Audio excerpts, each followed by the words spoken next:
Is Oklo Inc. a strong buy on the verge of a nuclear breakout, or is it a massive $11 billion value trap just waiting to crush retail traders? Honestly, it is the ultimate market paradox right now. Yeah. You have an asset moving with the velocity of a highly speculative tech startup, right? Yeah. But it's operating in an industry that traditionally moves at the speed of, well, government bureaucracy and heavy concrete. It's a complete collision of two entirely different worlds. Welcome to the deep dive, everyone. Our mission today is to unpack a highly volatile, intensely debated stock. We're talking about Oklo Inc., trading under the ticker OKLO. Yeah. And we are going to have a natural human debate today to really understand the underlying data here. Exactly. And to be completely clear right up front, this is not financial advice. We're just exploring the numbers, the charts, and the story behind them. But before we get going, please take a second to like the video, subscribe to our YouTube channel, and leave your feedback in the comments. It really helps us out. So to really understand what's happening, we need to set the baseline for you.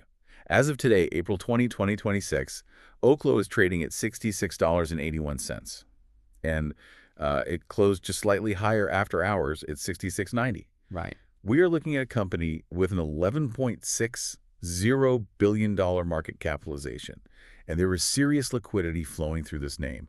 We are seeing an average 10-day volume of about 10.62 million shares changing hands. Okay, let's unpack this because, I mean, the sheer whiplash of the 52-week data on this stock is just staggering. We are talking about a dizzying parabolic high of $193.84 just last October. Yeah, that was a wild run. Right. And then a crushing low of $17.42 just this past April. That is a breathtaking swing.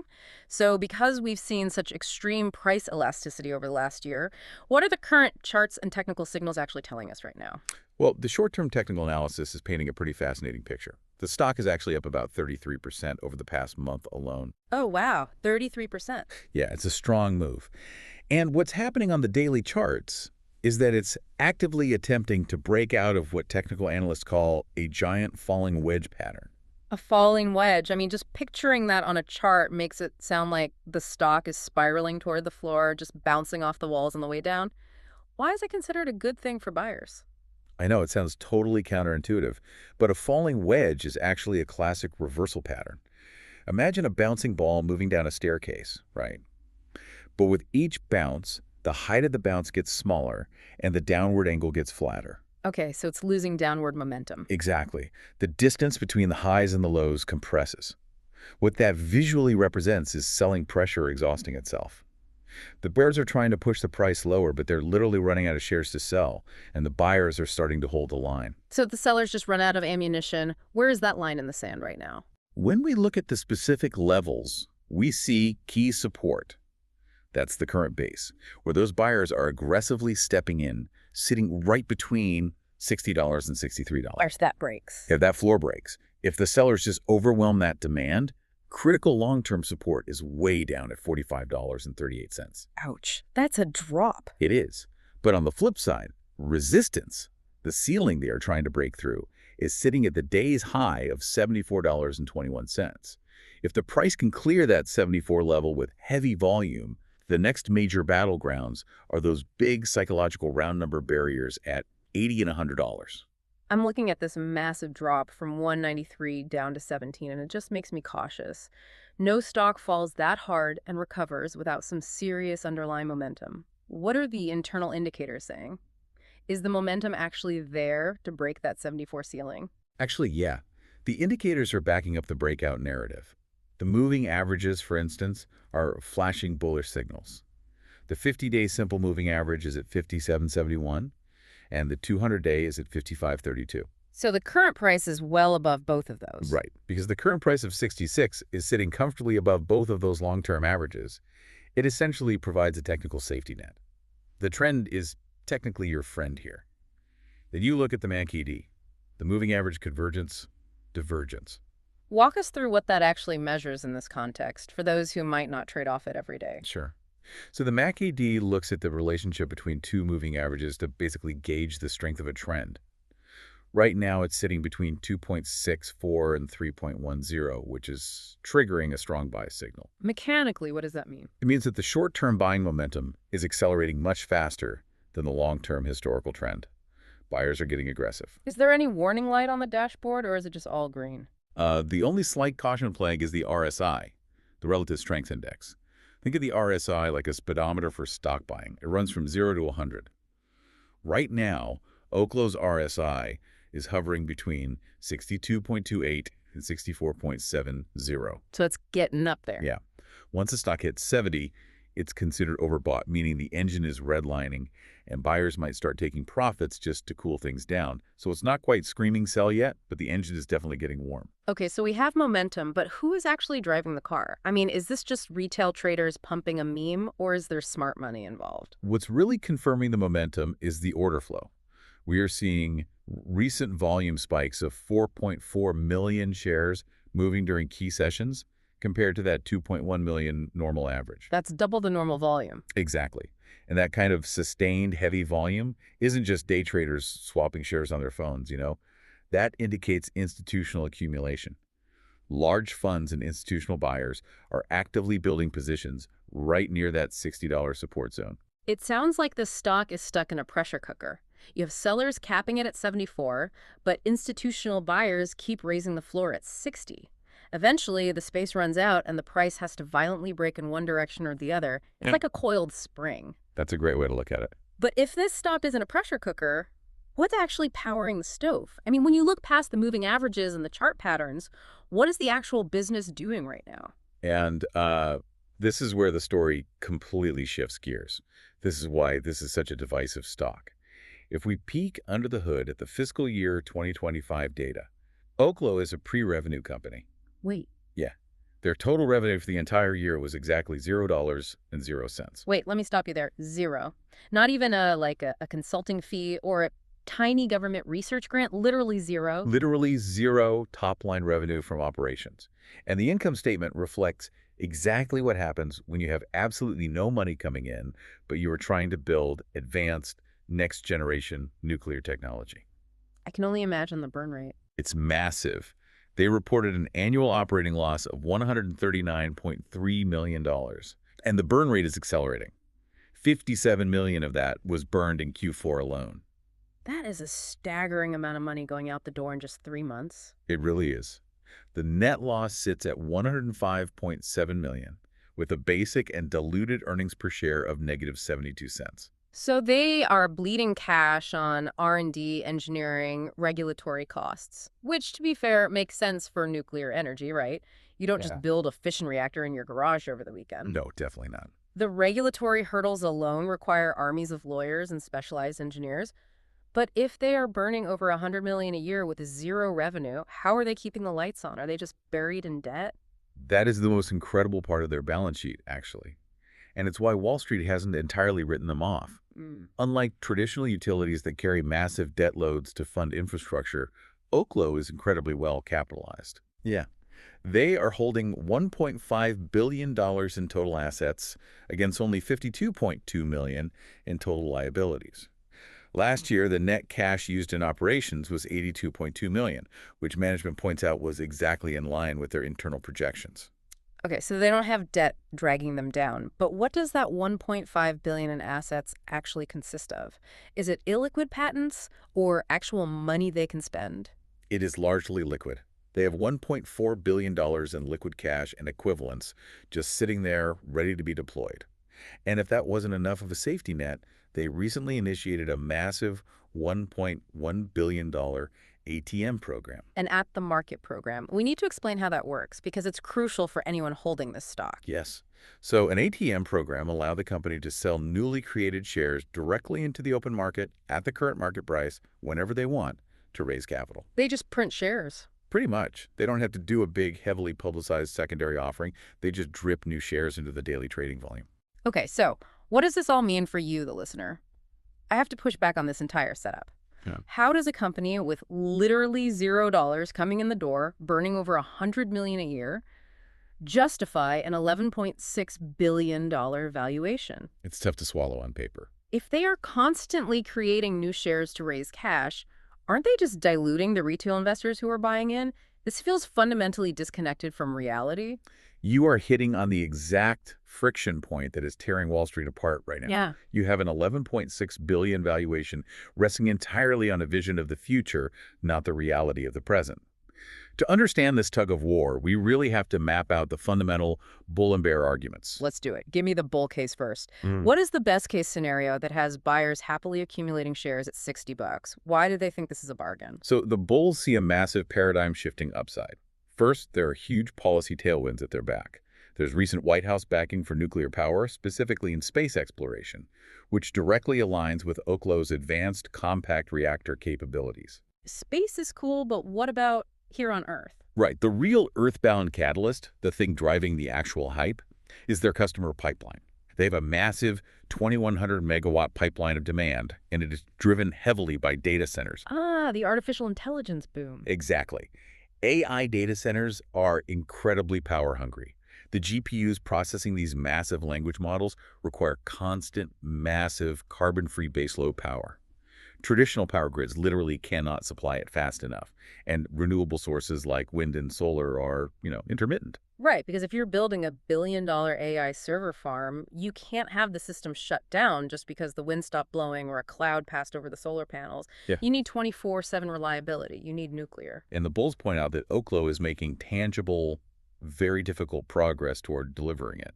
They recently secured a crucial Department of Energy approval for fuel fabrication at the INL, the Idaho National Laboratory. Why is that specific approval such a big deal? Because handling and fabricating advanced nuclear fuel is one of the highest barriers to entry on the planet. Securing that DOE approval is a massive regulatory moat. Competitors can't just replicate that overnight. Okay, that makes sense. Combine that regulatory progress with the $1.4 billion cash pile we just talked about. And the bulls argue that Oklo has essentially zero immediate bankruptcy risk. They have the financial runway to actually build this futuristic power grid. Okay, I get the AI narrative. It's a compelling story. But no stock falls from 193 to 17 without a reason. The market isn't stupid. What are the bears seeing that the buyers at $60 are completely ignoring? What is the worst case scenario here? The bear case is entirely about execution risk and the sheer brutal math of dilution. Yes, they have cash and they have customer demand on paper, but there is a notoriously high probability of delays before they achieve their very first commercial deployment. Nuclear regulation is no joke. Exactly. Nuclear regulation in the United States is incredibly complex. The Nuclear Regulatory Commission moves slowly, and a single design revision could set them back years. And while they wait, that $100 million annual cash burn is only going to widen. And as that cash burns, the company relies on that ATM program to raise more money, which leads us to the dilution trap. Right. Let's localize this for the listener. Imagine you own a slice of a pizza, and that pizza represents the total value of Oklo. In 2024 alone, Oklo's share count jumped by 50% as they issued new stock. Wow, 50%. Yeah, so the company just baked more slices out of thin air. Your slice just got significantly smaller, even if the overall size of the pizza didn't change. Retail traders often get trapped by the extreme volatility of this stock, thinking they're buying a dip, only to realize the company is quietly selling new shares right into that buying pressure. So even if Oklo succeeds and builds the reactors, your individual slice of the profits might be heavily diluted by the time they do. Precisely. And this shows up in the valuation metrics. Based on current fundamentals, Oklo is widely considered drastically overvalued. They are trading at a price-to-book ratio of roughly 13.7x. Just to clarify for everyone, the price-to-book ratio compares the market's valuation of the company to the actual hard assets on its balance sheet. So a ratio of 13.7 means investors are paying almost $14 for every $1 of actual cash and assets the company holds. Right. For a company with no revenue, traditional value investors won't even look at a 13.7x multiple. But the bulls aren't looking at today's book value. They argue the stock actually has a fair value of $112.13. Based on what? That number is based entirely on forward-looking models that Project Oklo will hit $51.8 million in revenue by the year 2029. It's a massive leap of faith. I mean, if I had to put this in perspective for you, the listener, buying Oklo stock right now is exactly like pre-ordering a revolutionary piece of technology that hasn't even been prototyped yet and won't be delivered for another 3 years. Yeah, that's a good analogy. You're paying a massive 14x premium just to be first in line. But if there's a manufacturing delay or a regulatory hiccup, the people holding that pre-order receipt, the retail investors left holding the bag, are going to feel the pain of a massive drop back to that $45 long-term support floor we talked about earlier. That's a strong way to frame it, but I'd add a layer of friction to that analogy. It's like pre-ordering, yes, but with a twist. The company building the tech has never actually manufactured a commercial product before. They are attempting something historically difficult. So with these two realities completely at odds, the best case AI power revolution versus the worst case dilution trap, how are Wall Street analysts actually placing their bets? Because they have to put price targets on this. Wall Street is hedging its bets, but leaning cautiously optimistic. The current consensus rating is a moderate buy. Specifically, 60% of the analysts covering the stock rate at a buy and 40% rate at a hold. Wait, no one is saying sell? Nobody is officially slapping a sell or strong sell on it right now. And that is almost certainly because of that massive $1.4 billion cash cushion. And it's hard to bet on a company going to zero when they have $1.5 billion in the bank. That makes sense. The average price target among these analysts is $95.44, which implies a very healthy 43% upside from where we are trading today. But I'm guessing with a stock this volatile and a story this binary, the spread on those price targets has to be wild. Wild is an understatement. The high estimates, the analysts fully buying into the AI data center narrative, are projecting the stock to hit between $150 and $168. And the lows. The low estimates, the analysts heavily weighting those execution delays and dilution risks, have the stock sitting between $44 and $60. Which is basically right where the technical support levels are that we discussed earlier. So the short-term chart looks bullish, trying to break out of that wedge, but they can't survive on momentum alone. What is the actual fundamental milestone the market is holding its breath for next? Like, how does this play out over the next few months? Over the next few months, all eyes are squarely on the upcoming May 12, 2026 earnings report. Now, obviously, we know revenue will be zero, and we know they will report a massive cash burn. Right. The numbers themselves won't be a surprise. Exactly. The numbers won't move the stock. What the market is desperate for is forward guidance. They are looking for any regulatory updates regarding their Aurora powerhouse reactor design.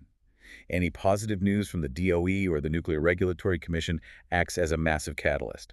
It proves the narrative is on track. And if we look further out, because $11.6 billion isn't built on a single earnings call. Long-term, looking years down the road, everything, the entire valuation, hinges on the successful 2027 deployment of their first commercial reactor. That is the make-or-break moment. If they power that up on time, the $168 price targets suddenly look realistic. And if they don't? Well, then things get ugly. Furthermore, long-term investors are watching to see if they can successfully integrate what Oklo calls atomic alchemy. Atomic alchemy, I mean, that sounds like something straight out of a sci-fi novel. What exactly is the mechanism behind that? It's actually a brilliant business model if they can pull it off. Traditionally, spent nuclear fuel is considered radioactive waste, a massive liability that costs millions to store safely. Oklo's atomic alchemy strategy involves recycling that spent fuel and chemically extracting valuable radioisotopes from it. Oh, interesting. What do you use radioisotopes for? They are incredibly critical for advanced medical imaging, cancer treatments, and various industrial applications. And they are very expensive to produce. So Oklo isn't just planning to sell electricity to data centers. They are trying to monetize the entire nuclear life cycle. They want to turn their own waste product into a high-margin secondary revenue stream. Let me jump in here because I really want to bring this back to the stakes for you, the listener. Wall Street's massive price target, spread from 44 all the way to 168, perfectly reflects the exact debate we just had. The outcome for Oklo is completely binary. There is no middle ground. None at all. Either Oklo executes perfectly, revolutionizes data center infrastructure, monetizes nuclear waste through atomic alchemy, and changes the global power grid. Or the regulatory process stalls out, the cash burns down, and the constant ATM dilution destroys your shareholder value before the reactors ever turn on. When you look at the bigger picture, you are witnessing the pure financialization of a scientific frontier. The market is trying to price an outcome that doesn't exist yet, using capital to try and force a technological breakthrough into reality. So, to bring this all together, we started today looking at a technical breakout, a stock up 33% trying to burst out of a falling wedge in a literal pressure cooker of institutional buying. We looked under the hood and uncovered a balance sheet holding a mountain of cash, 1.4 billion, but paired with a sobering reality of absolutely zero revenue. Yeah. And we explored a company caught dead in the center between massive AI data center tailwinds and incredibly severe execution and dilution risks. It is arguably the defining energy stock debate of the year. And just as a quick reminder, this deep dive was for educational and entertainment purposes, not financial advice. Always do your own research or speak to a professional before diving into a stock this volatile. Before we go, I want to leave you with one final thought to mull over. We've talked extensively about Oklo's massive $1.4 billion cash safety net and how it protects them from bankruptcy. But if Oklo's entire narrative and its $11.6 billion valuation relies on a flawless 2027 reactor deployment to justify the hype, what happens to that safety net and the stock price the moment a single regulatory delay hits and pushes that timeline to 2029 or 2030? A huge question to end on. Thank you so much for joining us for this deep dive into Oklo. If you found this breakdown helpful, please hit that like button, subscribe to our YouTube channel, and drop your thoughts in the comments below. We'll see you next time.